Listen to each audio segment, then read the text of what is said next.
You are watching historically special interviews.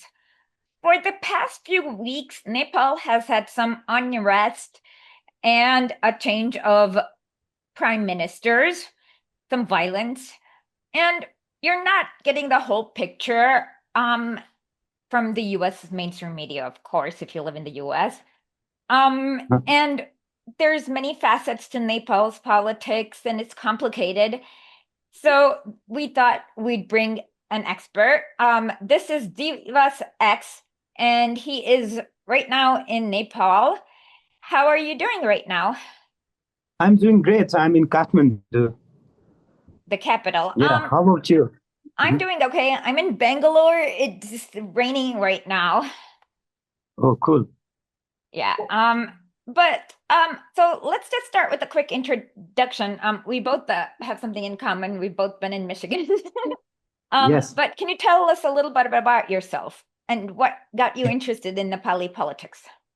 So I was born and raised in eastern part of Nepal, and then I came to the capital city of my country, Kathmandu, for my higher studies.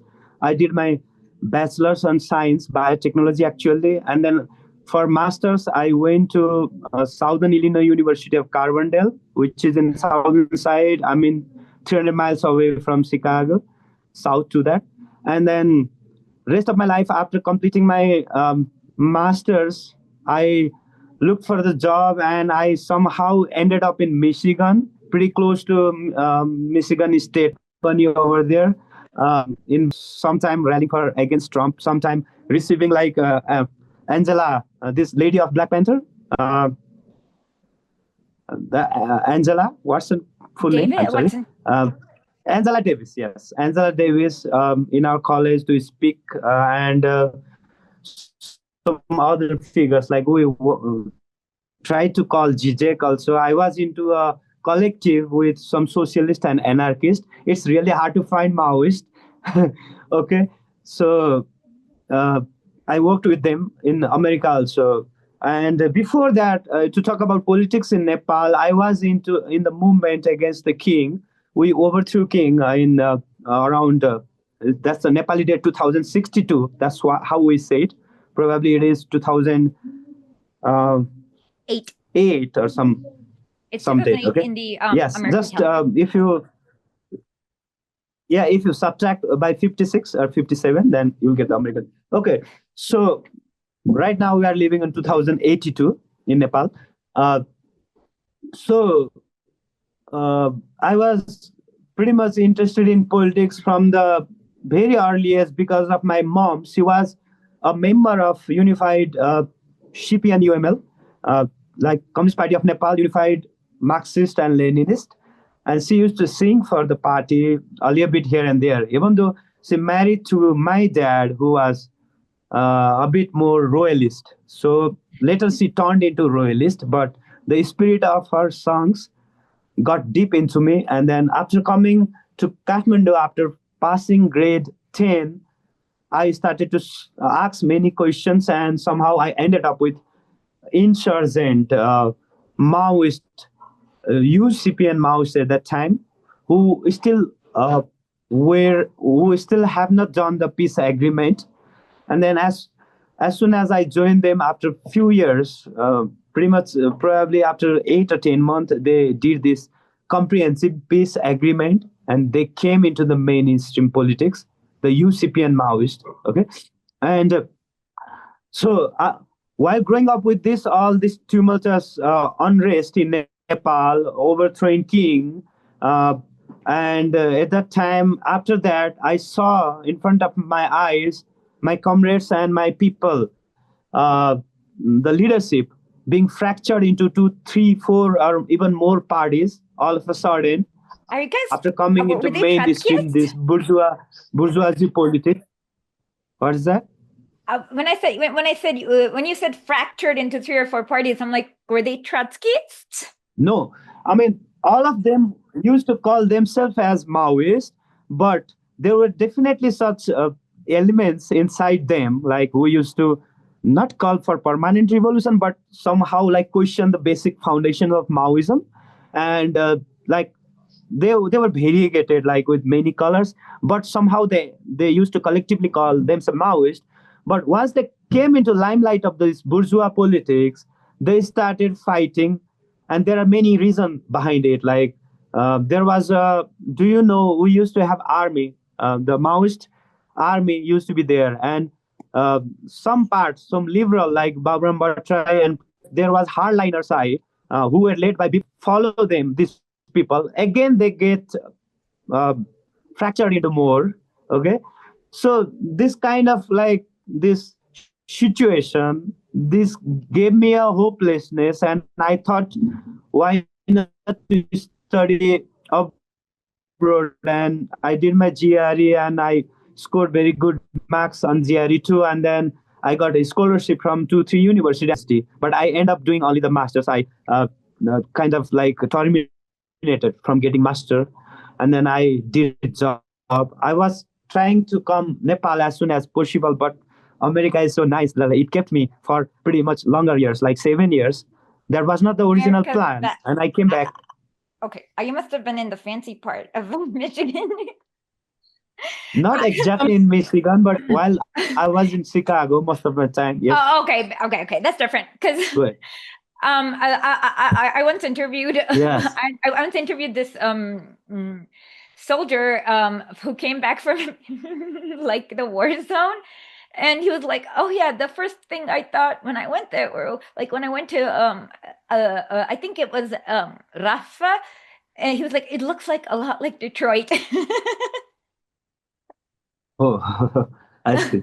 So Yeah, when you said and America was so nice, I'm like, what part of Michigan would make you think that? yeah, definitely it was Chicago. I consider Chicago as Okay. my hometown because my college was kind of close to that city, and I was on and off, and I lived my first 5 years of American life in Chicago, Okay. closer being around Chicago, Illinois, at least. That makes much And more then, sense. yes, but my university was also very much progressive side. Back in hippies time, they were doing all sort of crazy things, like Southern Illinois University, Carbondale. If you have heard the name of this physicist, like Fuller, Buckminster Fuller, have you ever heard the name? Physicist. Like we talk about allotropes of carbon like diamond, graphite, and there is another Bucky model. There is a guy, Buckminster Fuller. It was the university he went to, Southern Illinois University, Carbondale. I'm not familiar, but it's Anyways, okay. Go ahead. yeah, yes, and yeah, even though I could not tell all the story chronologically, but somehow mixed up. That's about my story. But everywhere I go, even though to study, or even whenever I'm in college or when I'm working in company, I try to unionize. I try to meet the progressive people, not progressive but communist people better, and to do some politics or to set up some agendas and work on it, or to at least to discuss. And most of my life I was surrounded with uh, surrounded with leftist people, and I have this experience of being around with anarchists also in my college town, and they were also pretty cool. And then we used to have same kind of anti-capitalist rhythm, but when it comes to organizing, oh, like a lot of differences. Oh yeah, Janet used to be an anarchist, and thank God she's not anymore. Huh. Okay, so one thing is that there's a lot of confusion when people say Maoist. So there's one that is Mao Zedong thought, or the philosophy espoused by Mao Zedong. And then Uh-huh. there are these the Gonzo people who are kind of weird, and they call themselves Maoist. So technically, Maoism, Marxist, Leninist. So I guess I want you to clear up what you mean by Mao as in a follower of Mao Zedong thought or Sure. something different. Yes, I mean, this thing Maoism is kind of like is splitted into these two fractions, like Mao Zedong thought and Maoism, and I consider myself as MLM, Marxist-Leninist Maoist. Okay. So I think myself as a Maoist, not Maoist thought. I mean, There are a lot of yes, those kind of people used to be in our party too. Like we used to consider only the Mao thought and not the Maoists themselves. But I consider myself as Maoist because I think Mao developed the Marx and Lenin's principles, and he tried to work it out in China. And unlike following the rhetorics of our uh, critics of Trotsky, are like those people, like you can't consider the proletarians as the peasants are neighbor proletarians or something. Like his base was peasants and working class people, and Nepal also has that kind of what to say, the agroeconomy of Nepal, the economic activities of people is mostly on small scale farmers and peasants a lot. At least back in time when Maoism insurgency started in my country, or People's War started, actually, to call it precisely. And so, yeah, I consider myself Maoist. Yeah, Go ahead. okay. Yeah. Well, I mean, Mao's strategy was just the opposite of Lenin's strategy. So and it was because of the way the Yes. conditions were different in China versus Russia. So with Lenin, he started with the urban proletariat and then organized the rural peasantry. Mao did the opposite, but that was because Yes. of the conditions in China where it was much more necessary to organize the peasantry into a militant faction, especially against the invasions of the Japanese invasions and Japanese. Yes. occupation. So Yes. those are both of them are valid strategies depending on the material conditions and on what the state of Yes. development of countries are. So I was just wanting to clear up. But then you have like these Maoist parties in the Philippines that are paid by the National Endowment for Democracy, and they only bomb Chinese factories, but Western factories, they, Huh. you know what I mean? So there's a lot of Oh. confusion about what is Maoism, and people end up in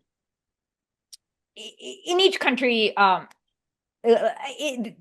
I said, you guys, after the overthrow of the king, you guys ended up splitting into 4 factions. And I mean, what I noticed with Nepal is that it's there is political instability.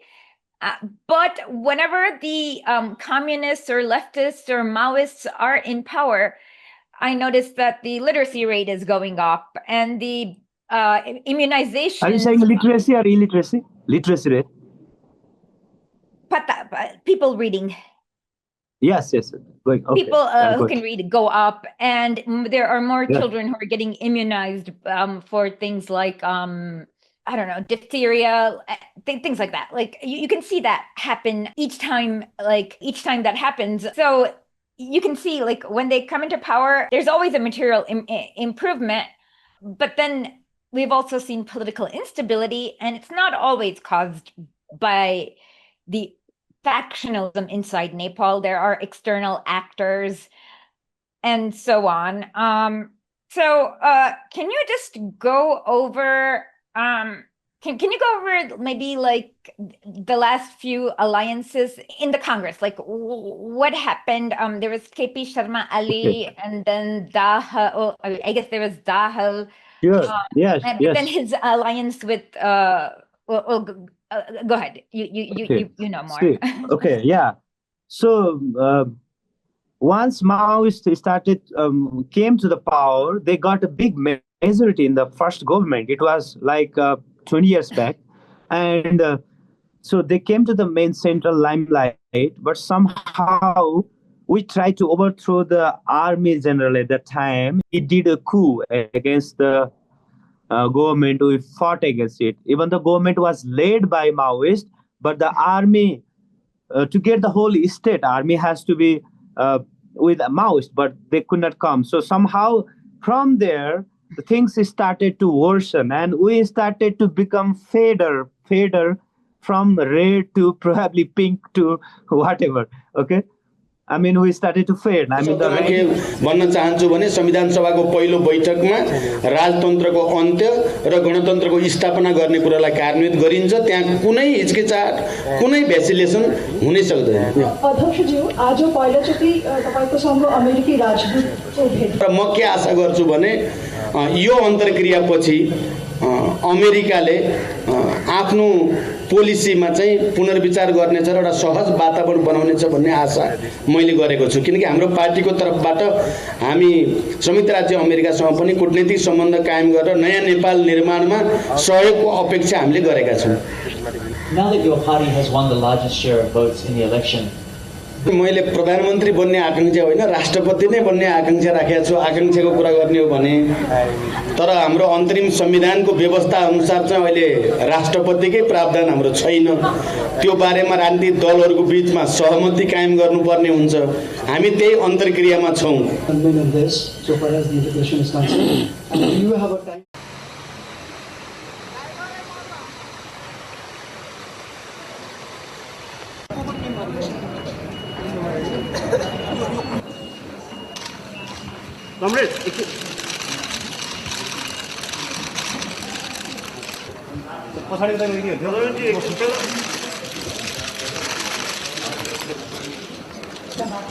Shri Ram Baran Yadav नेपालको राष्ट्रपति पदमा बहुमतले निर्वाचित हुनुभएको घोषणा गर्दछु।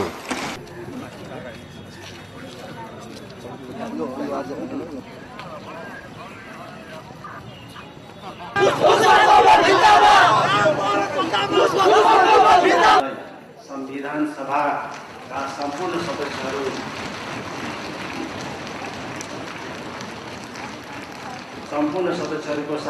we started to fade. I mean, the radical elements inside our party and cadres and the leaders went diluted successively. And now they started to only fight for the seats in the Congress and in other election.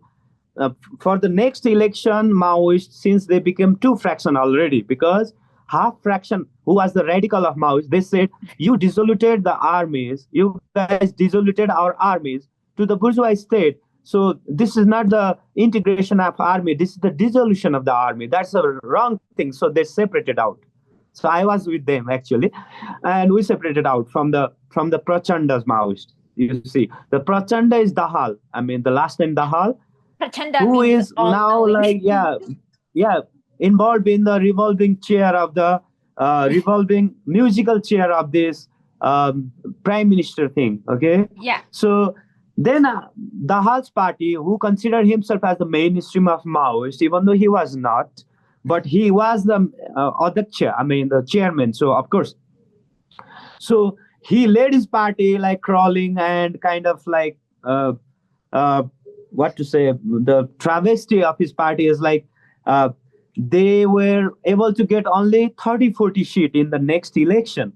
And somehow the elections after election happened. And then in the last election, still Maoist become only the third party and fourth was close to them. And again, what happened is like the pratigaman, we say it like, or let's say regression happened, and the major two party, Congress and CP and UML, even though it still carries the name UML, but they are not really unified Marxist-Leninists, though they never talk about ideology and anything like such.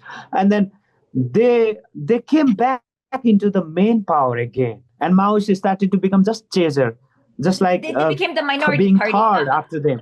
Hold on, let me just explain. Yes. So in parliamentary systems, no one party ever gets the majority. You always have, because we have, it's Exactly. just, it'll never happen, just because that's how the parliamentary systems work.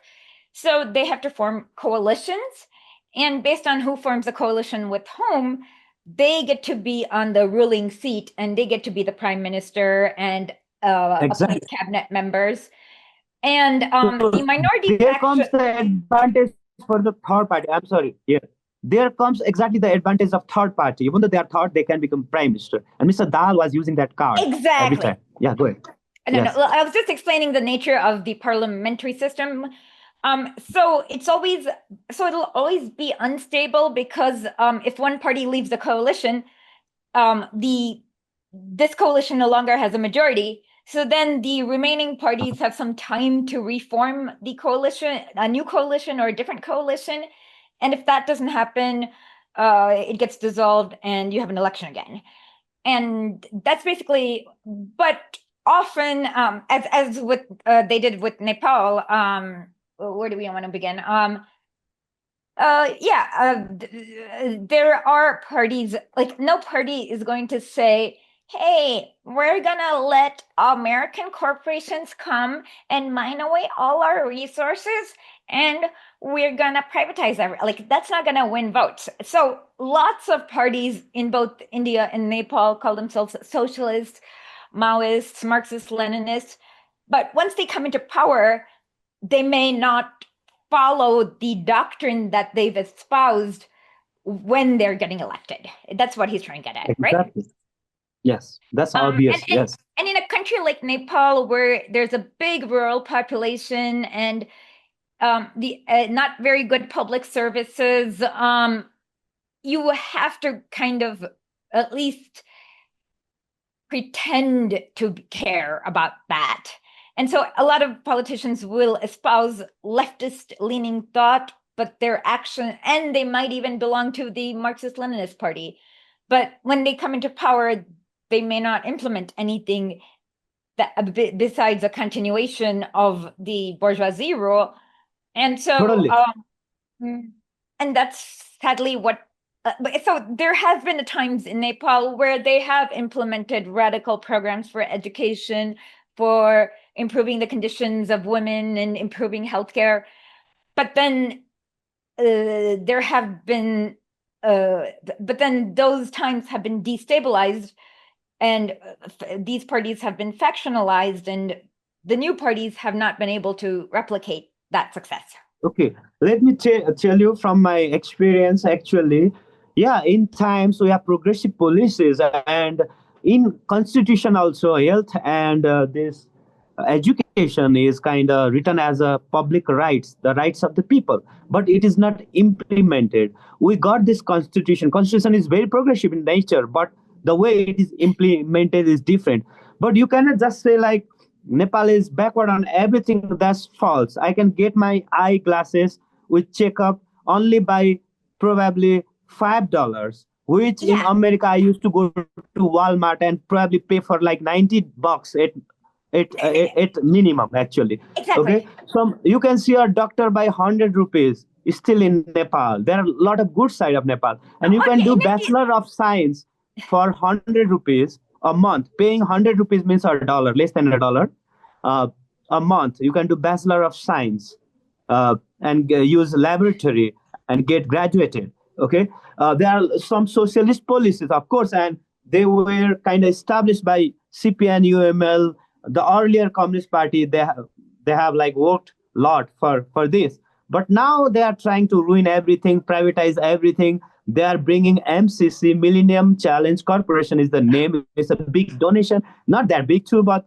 the America is going to give us money, and in the pretext of helping, they are making this as a part of Indo-Pacific military strategy, which is crazy. Okay. Well, but in December, Sharma Ali did end up signing with the Belt and Road Initiative and with China, and like there are development projects that Nepal very much needs, like rural electricity. And because of the mountainous structure of a lot of areas in Nepal, it's not an easy task. And according to the Council of Foreign Relations, only China is capable of doing that, and the U.S. isn't. But the U.S. wants to still like take money from Nepal to pretend to do it. And then they've also have rural connectivity, as in a telecommunications contract, which Nepal needs desperately. And it also means if China is doing it, it's going to be very hard for some people to spy on what's going on inside of Nepal. There's the rural train, like the connectivity project, where basically Nepal is going to be connected end to end. Because Trans-Himalayan trains, yes. Yeah, so so these projects are things that Nepal desperately needs in order to improve the lives of majority of the people who live there. But Yes. the empire always strikes back, and when it strikes back with a vengeance.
Exactly. So I guess the first thing is that Nepal had a law that said that social media companies had to register.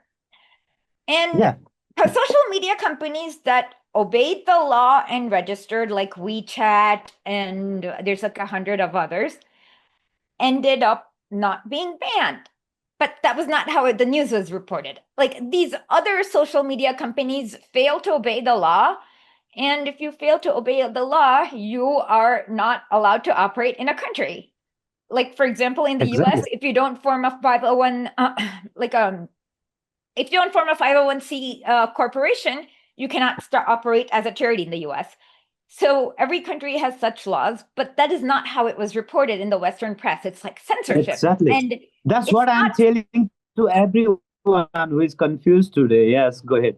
And see, precisely this Google and Meta, the way they are socially engineering the mind of the youths, of course, there is corruption. And poverty correlates with corruption, and we have lower IQ too. But I don't No, you believe on don't. IQ, that is fake subjectivity, but take that IQs aside. are IQ Take test thing. comes from a Nazi. We don't believe in IQ Yes, tests. I don't even believe.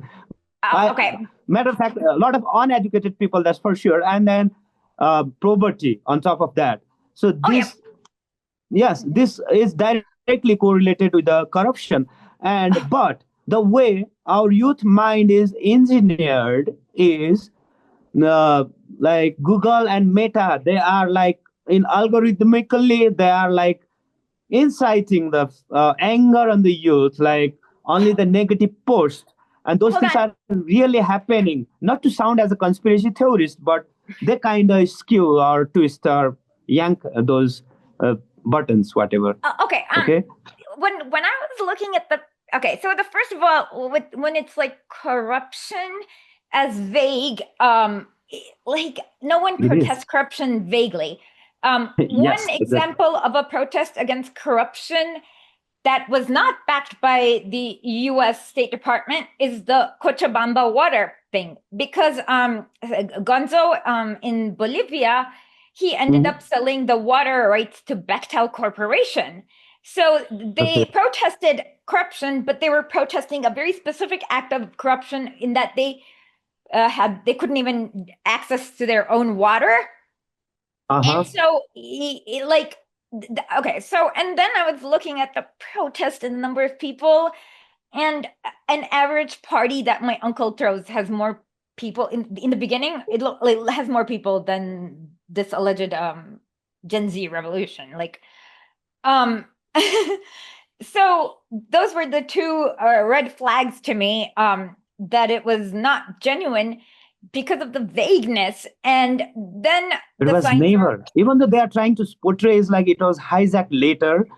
And the same on those leftist party who are saying like that, the seed planted originally was foreign interference. It was not hijacked. It was working as planned.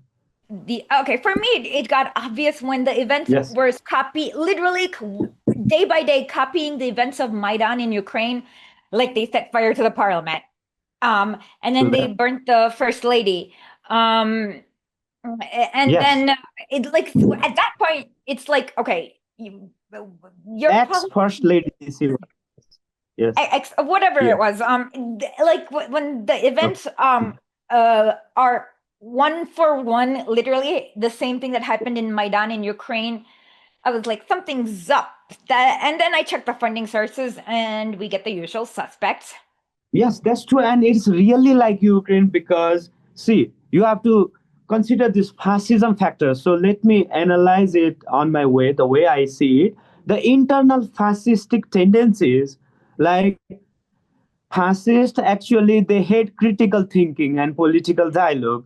They want to run with emotion. Oh, I love my nation. I want big development and no corruption. Some vague, as you said it. Okay, like think prepositions. They want to start from there, and then the mayor of the capital city of Nepal. His name is Balen Saha. Oh! He was brought up in Darbar Palace. He probably yes, his dad worked for this medicine. His dad was kind of, it's not a doctor. We call them in scientific term quack, or like the Ayurvedic. Some Ayurvedic are really good though. But Ayurvedic doctor, honestly, is that was quack of this palace, royal palace. Okay, and then he if we see his economic class, it definitely belongs to a higher class. Yeah. He has no any plan for the poor people or marginalized segments of the society. One more thing. He used to rap some boring rap. Probably I can rap better than him. Okay, good. Yes. Oh no, he used to rap. Okay. This actually brings our interview with Chuck D into light. Jenna, we had to interview Chuck D, the rapper, and he basically was trying to explain how he was accepting. It was just a big word salad. I tried to be polite. I tried to be nice to him, but it was like a big word salad of how we can both accept money from the State Department and not have another agenda. It was, if you want, we can check it out. But this kind of explains why the State Department paid money to Chuck D. But on top of that, is it normal diplomatic protocol for the ambassador of a country to meet with the mayor of a city? It might not be internationally, but when we talk about Nepal, they always do this. Even they can talk to the local people. They can sometimes incite some kind of but the mayor over was there with the ambassador, right? True. Yes. So Okay. he got the support from U.S. ambassador before he got elected. Actually, that's the whole plan. He's not even. So what business does the ambassador have to talk to a random rapper in Nepal then? See, they have made this coalition group like NGOs. There are a lot of NGOs. Not to mention, like there is a American Youth Council, and the council had many members. Like still now, they have more than 20,000 to 30,000, and they have this. They have made some platforms like speaking about equality or DEI or whatever, and LGBTQ. Yes, LGBTQ agendas and stuff, and that is progressive elements. We know that, but they made like panels of people over there, and probably the upcoming mayor was somewhere there, and then they used this guy. And in his interview back in time when he used to be just a rapper, very a dim-wit rapper, not very famous rapper actually. There are plenty. Now he's being famous because he is the mayor and he's on the limelight, and he has been too much popular. I have to admit this. he has been very much popular, but people have already started to question this mayor from that event. Nowadays, the public opinion is moving to the other direction. They are really considering the foreign elements might have hand on this even massacre to this development today. So see, this mayor comes all of a sudden, and there are a lot of like what to say, non-residential Nepali who live in abroad, and they were like all the support was being pumped on these guys, and somehow he skewed the internet, and there were a lot of good internet How do people you with him. say Like Routine of Nepal Banda is considered as the major media that talks to the youth people directly, and then the owner of that Routine of Nepal Banda was also a good partner with that guy. Somehow he was elected, and then uh, uh, regardless, I mean, regardless this time, I mean, every time the ambassador of India and America, they cross the border, they breach the regulation all the time. okay, I was going to ask you how do you say gusano in Nepali? Gusanos. Gusanos. You means like the Cuban gusanos? Yeah, like the Cuban, Cuban? yeah, like the people who from Nepal who live abroad in the West. How do you call them? I mean, there is a term. The word for worm in Nepali. Like sometimes they call themselves expat, but expat is once they come here, okay?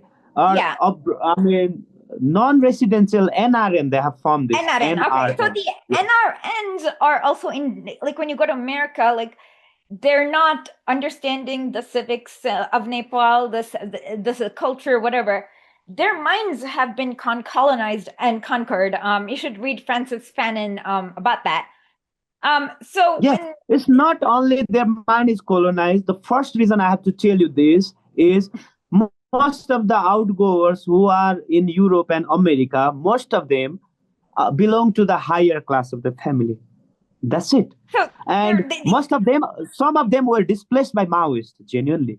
Some of them make that reason to get the green card, and which I never went for in America, green card and to get citizenship.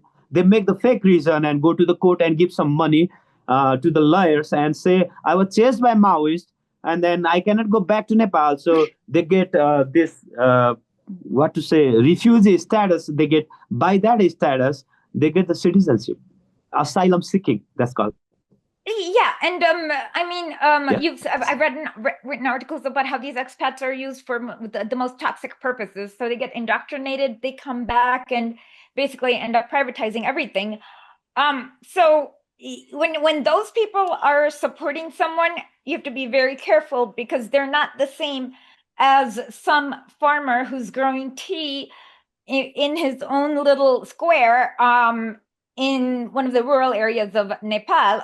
And with the Indian element, in the May protests, I saw a lot of Sanghi elements. By Sanghi, we mean people who have, in India, it's a slang for people who have strong allegiances somehow to the BJP and their coalition parties. Like the BJP has a lot of many local coalition parties.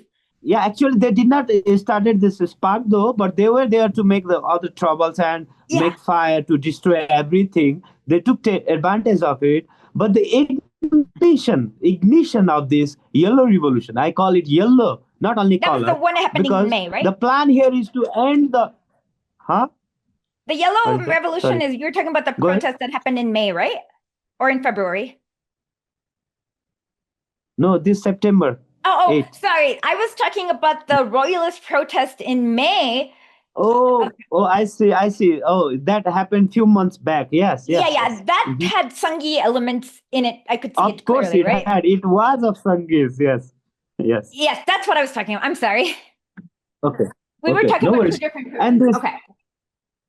See, so this color revolution of Nepal is different than Bangladesh, even worse than it, because the dictators who were kicked out in Bangladesh, but here the whole political class, all the parties, the leadership system, this is being cleared out.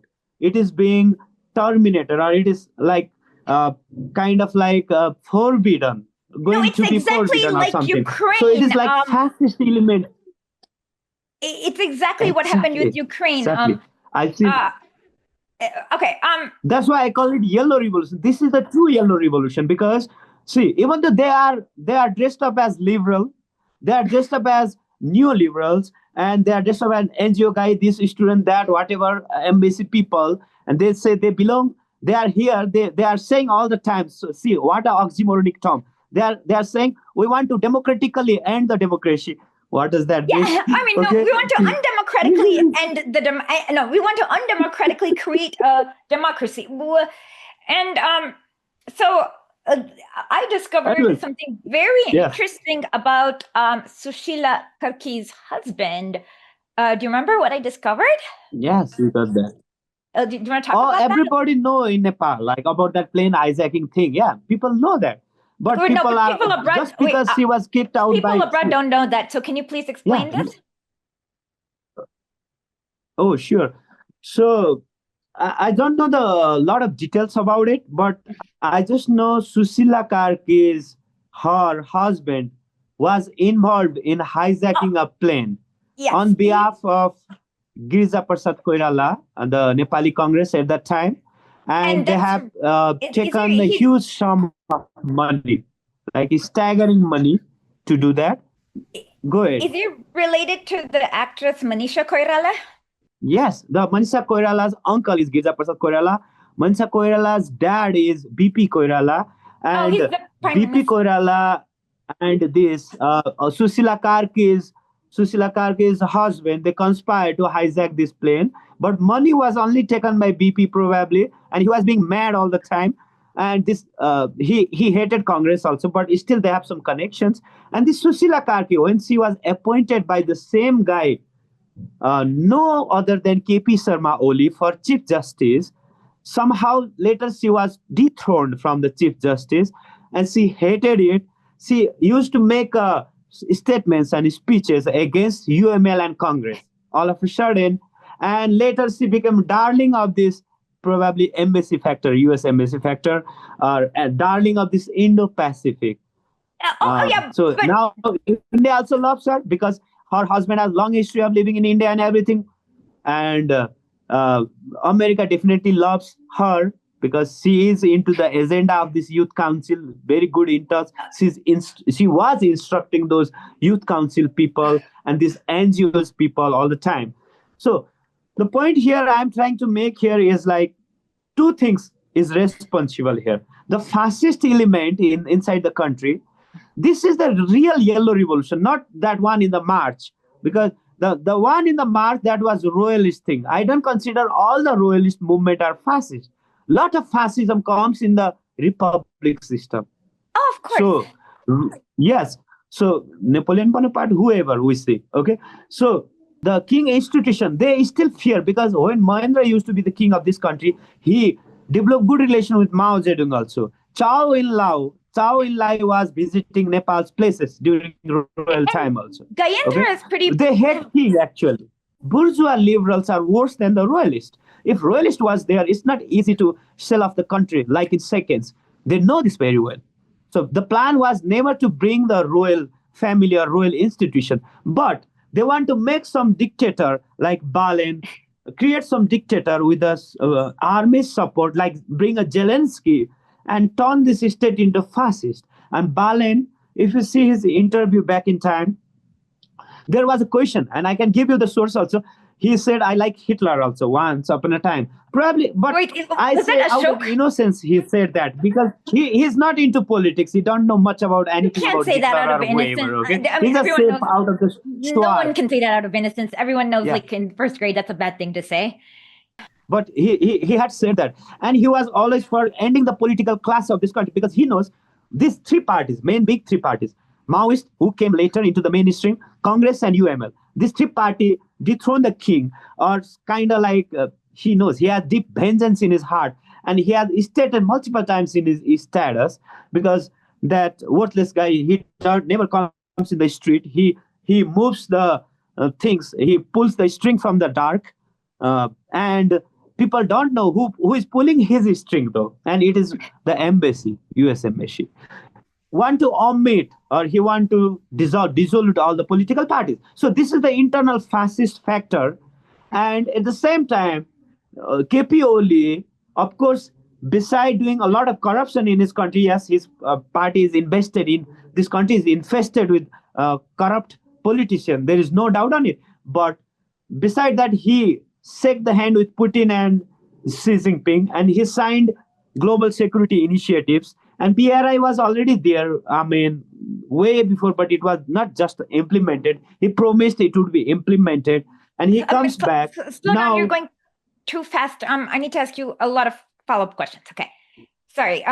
Because remember, most of our audience is in the West and they're not very familiar. So let me just, okay. So first of all, by Balin, we mean Balin Shah, the mayor of Kathmandu, right? Yes. And he's very involved with the US Embassy, and his idea for the future is basically getting rid of all institutions that exist in Nepal to kind of build, kind of like what they did in Ukraine, right? Nazifying Nepal, kind of like what they did in Ukraine, right? Yeah, he has stated this explicitly. Yes. Okay.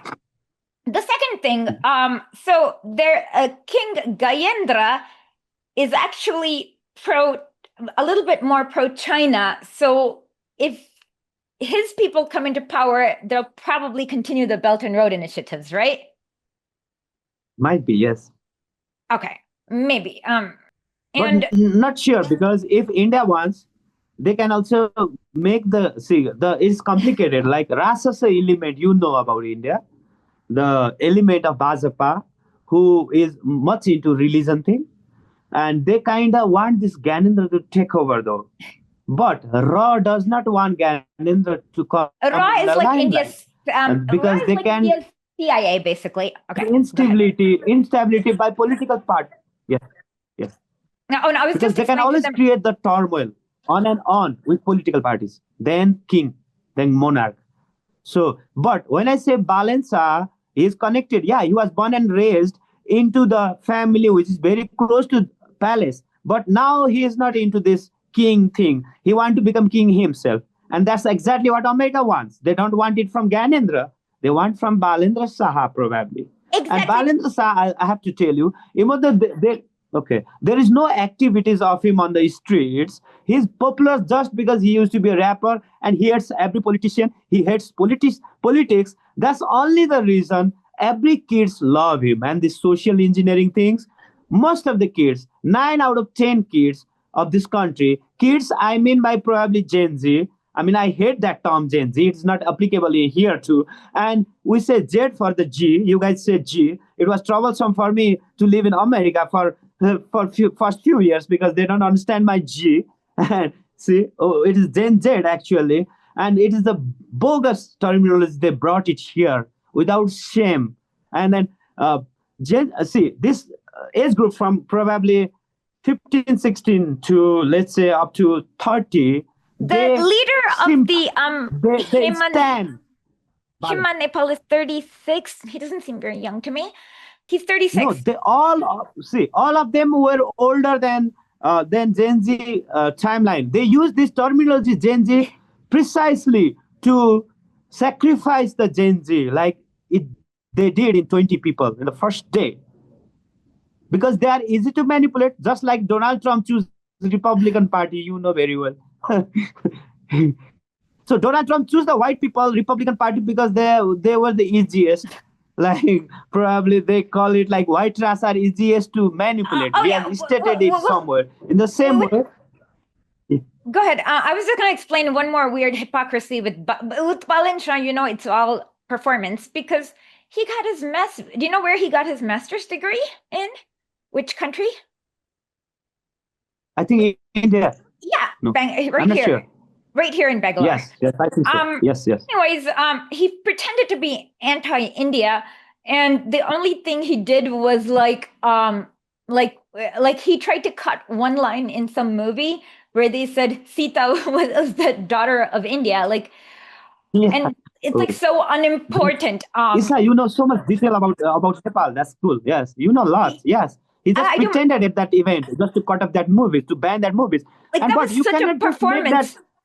Yeah, but you cannot make that inference. I did my master's degree in America. That doesn't necessarily mean I'll be going to US. I mean, he can't. Yeah. I'm not saying he's. I'm saying it's all like when he knows. One Bollywood movie is not, with one stupid line, is not an issue that a Kathmandu mayor needs to be dealing with. Yes. He's very much pretentious guy, and he's xenophobic at his heart. He has stated it many times explicitly. I mean, xenophobic, like hating China. Just because he is going to xenophobic. No, he hates, exactly. He's America's perfect Zelensky then. Yes, but at least Zelensky was a great comedian. This guy's not a very good rapper. No, he's dimwit rapper. He's not. He doesn't have sense of humor. Probably I have better. Oh, just say. No, yeah, I know. I'm just saying Zelensky. But when you look at his videos, I laugh. He was a good comedian. You can't take that away from him. But okay, so but let's go back to Sushila Karki. There are many questions to be asked about this. So the first question is, why did her husband spend only 2 years in jail for hijacking a plane? Like, I thought it was like a bigger offense in India. Like, it seems like a very light sentence for the crime, right? Yeah. And then she was also so basically the plane landed in Bihar, which is a state in the north. And she was also studying for her law degree, with her master's in law degree in Banaras University, which is in Varanasi, Bihar. And so that's how they met and got married, I guess. But how exactly did she was she appointed to the Supreme Court? Like, what kind of experience did you have before being in the Supreme Court? Yeah, good question. Actually, why she was sentenced, I mean, very few months in jail. Probably, I don't know, the anti-king movement was kind of supported on and off by India at the time. And these Congress people were doing all the activities against King of Nepal from India. It was their safe haven. And of course, they might have got discount on their jail time, whatever. And once he comes to Nepal, with that law degree, she had political connections and she knew the channels to rise up. And that's how she probably becomes senior advocate, or however she climbed that's my guessing only. Okay. So she never had experience in lower courts. Like, she was never, so in India, for the Supreme Court, you will have to be in the High Court for a little while. I mean, typically, like, you're not going to just be in the Supreme Court without being in the district court. Or was she ever a judge in the district court or one of the lower courts? Probably she did that in Nepal. I'm not sure. I mean, I don't know much about her the judicial career, but somehow she went up to the ladder and then. Okay, from her Wikipedia, she was an advocate, senior advocate, and at the Nepali Bar Association, and then the bar is very powerful. Yeah, but it's not a judge, right? And then in 2009, she suddenly becomes one of the justices in the Supreme Court. So, is that normal in Nepal, or do you have to be one? Like, typically, I guess from my experience in India, if you haven't served in the High Court or in the district court, you're not going to be in the Supreme Court. Is that the same in Nepal or different in Nepal? I think the protocols are same here too. I mean, we have much of the system just like in India, but probably she found shortcut to go there. And I don't know much about this judiciary thing, how it goes, but I know she has some connections, and somehow she was appointed. She was closer to CP and UML during the time of when she was appointed Chief Justice. It was KP Oli, his party actually. They put her in that position. Yeah, she was appointed Chief Justice in 2016. Okay, so then she retires in 2017. So she's not doing anything. she's literally not doing anything for about 8 years. You raised the right question actually. So I have to see how she progressed to that position. Yes, we have to see it detailedly now. Thanks. I'm noting it. Yeah. So she was doing nothing for 8 years, and how exactly did she become the interim prime minister? I mean, in India, there's a protocol that let's see, the prime minister was assassinated. The majority whip of the party becomes the temporary prime minister until you can figure out. I mean, we've had prime ministers assassinated, but there's a protocol about who becomes the next prime minister. Here, Okay. she's not even in the Congress, has no seat. She's nobody. She's been retired. How did she become the interim prime minister exactly? Oh, yeah, that's a good question. It's unconstitutional. She knows that she is the one who has to protect the constitution, but Yeah, so by as a profession Supreme wise, Court, she knows that she's not the constitutionally next in line to be she prime had minister, right? stated that also before in one of her interview. She had stated that is you cannot never appoint, even the president cannot appoint the chief justice who have worked as chief justice. But now she's breaking all the rules for her probably masters, and she is the one breaching the constitution, and the constitution is already dead. But they are pretending as if it is alive, and we had Constitution Day today. So, being a Supreme Court justice, a lot of your decisions are about whether something is constitutional or not, right? True.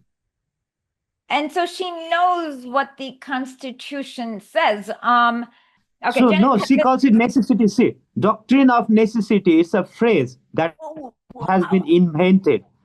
Doctrine of of necessity. is what See, she. Okay, and then hold on. this phrase, Go yeah, ahead. the president used this phrase.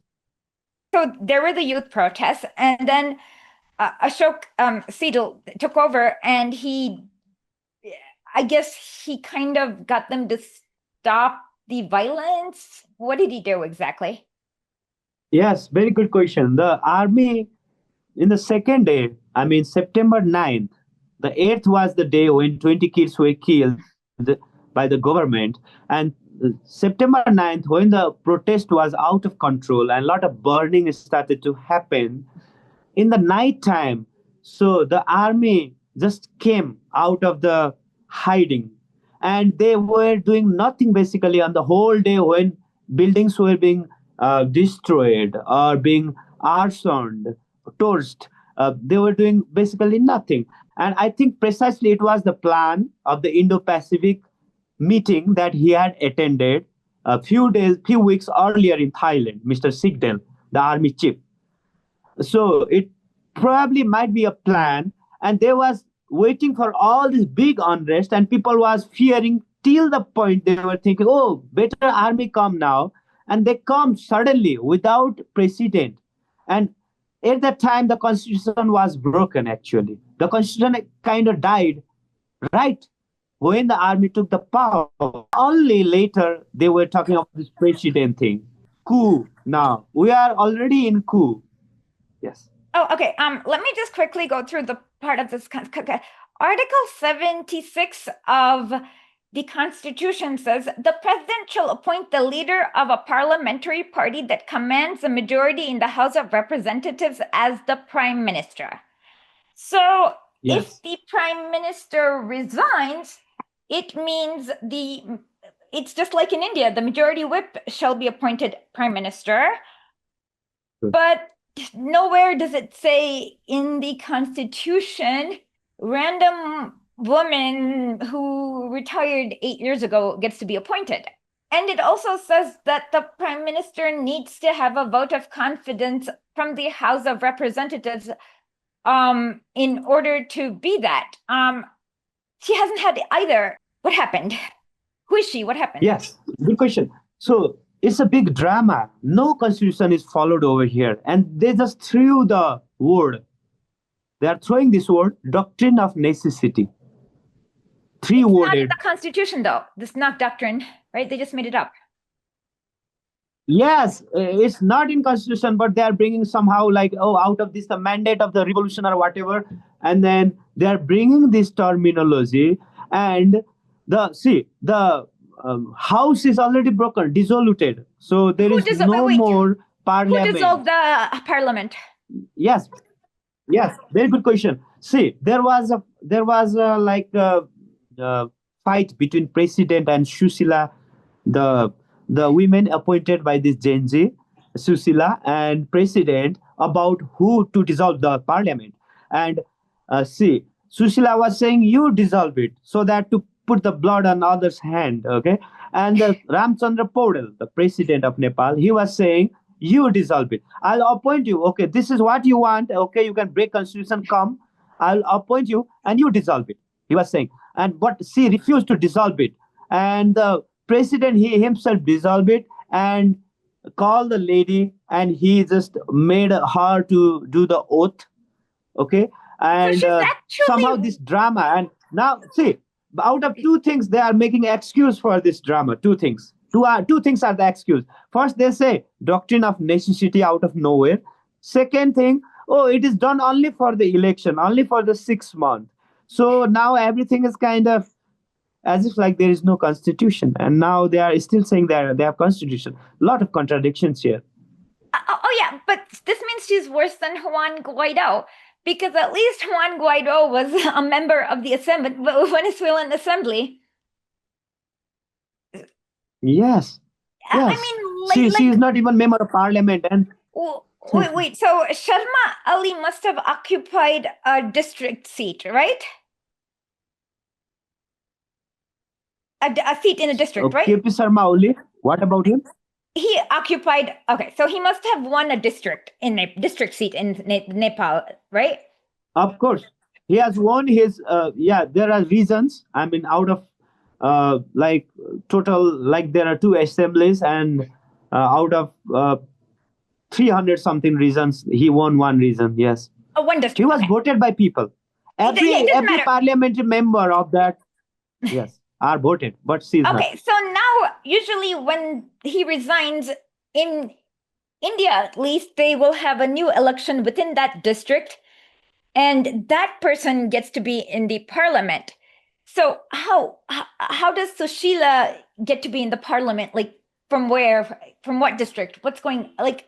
How does like that is not what is making sense. Yes, true that. And they have done this practice in Nepal before also. They made one time the guy from civil service who was not even parliamentary member, Khilaraj Regmi. You can go back and see Khilaraj Regmi. Regmi was his last name. He became prime minister unconstitutionally again. And now this constitution was declared, and no one was breaching this constitution until this time Susila herself did it. And Susila is the lady who strictly opposed that appointment of that Khilaraj Regmi earlier. See, they have no shame, and then they are ready to do anything. See, we are in a coup actually. It's a junta regime.